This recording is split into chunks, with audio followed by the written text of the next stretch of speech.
The style of medieval art that developed in France out of Romanesque art in the mid-12th century, led by the concurrent development of Gothic architecture.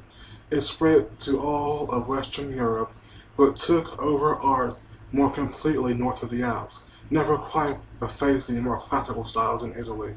In the late 14th century, the sophisticated court style of International Gothic develops, which continued to evolve until the late 15th century.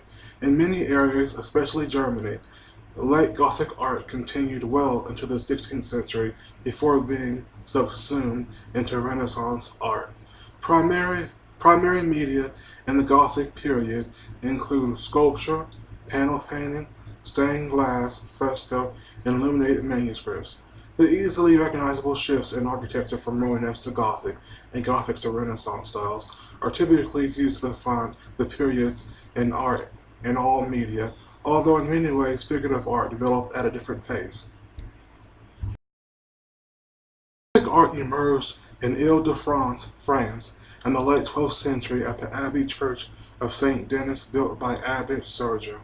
The style rapidly spread beyond its origins in architecture to sculpture, both monumental and personal in size, textile art, and painting which take a variety of forms, including fresco, stained glass, the illuminated manuscript, and panel painting. Monastic orders, especially the Cistercians and the Carthusians, were important builders who disseminated the style and developed distinctive variants of it across Europe.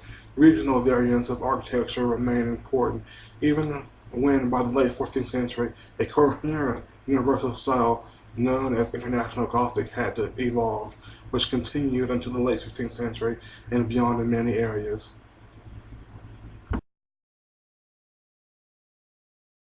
The word Gothic for art was initially used as a synonym for barbaric, and was therefore used pejoratively. Its critics saw this type of medieval art as unrefined and too remote from the aesthetic proportions and shapes of classical art. Renaissance artists believed that the sack of Rome by the Gothic tribes in 410 had triggered the demise of the classical world and all the values they held dear in the 15th century. Things became more animated and posed in facial expression, tend to be smaller in relation to the background of scenes, and are arranged more freely in the pictorial space where there is room. This transition occurred first in England and in France around 1200, in Germany around 1220, and Italy around 1300. Painting during the Gothic period was practiced in four primary media: frescoes, panel paintings, manuscript, illumination, and stained glass.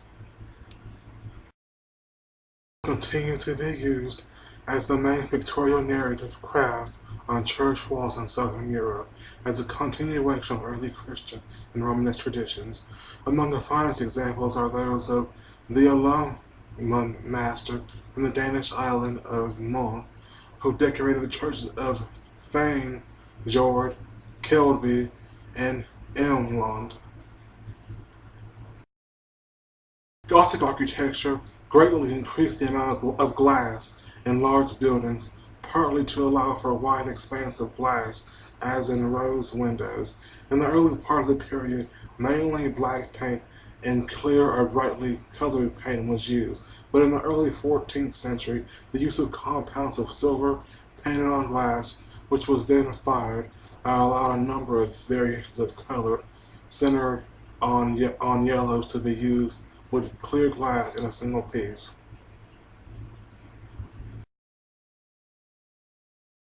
The manuscripts represent the most complete record of Gothic painting, providing a record of styles in places where no monumental works have otherwise survived.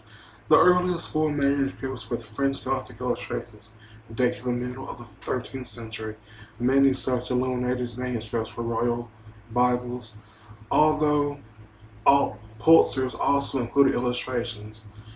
The Parisian Pulsar of St. Louis, dating from 1253 to 1270, features 78 full-page illuminations in tempera paint and gold leaf.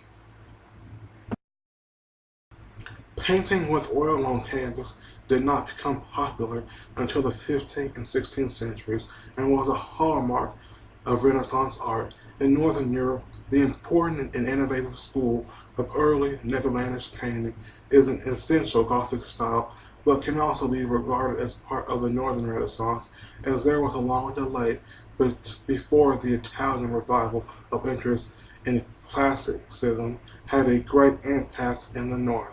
Painters like Robert Campin and Jan van Eyck made use of the technique of oil painting to create minutely detailed works correct in perspective, where apparent realism was combined and richly complex symbolism arising precisely from realistic detail that can now include even in small works. Edinburgh Cathedral had the largest assemblage of 13th century sculpture, culminating in 1240 with the Bamberg Rider, the first life-size equestrian statue in Western art since the 6th century. In Italy, there was still a classical influence, but Gothic made inroads in the sculptures of pulpits, such as the Pisa Baptistry pulpit and the Siena pulpit.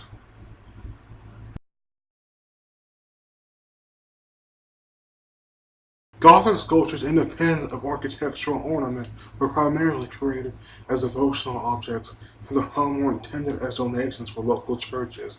Although small reliefs in ivory, bone, and wood cover both religious and secular subjects, and were for church and domestic use.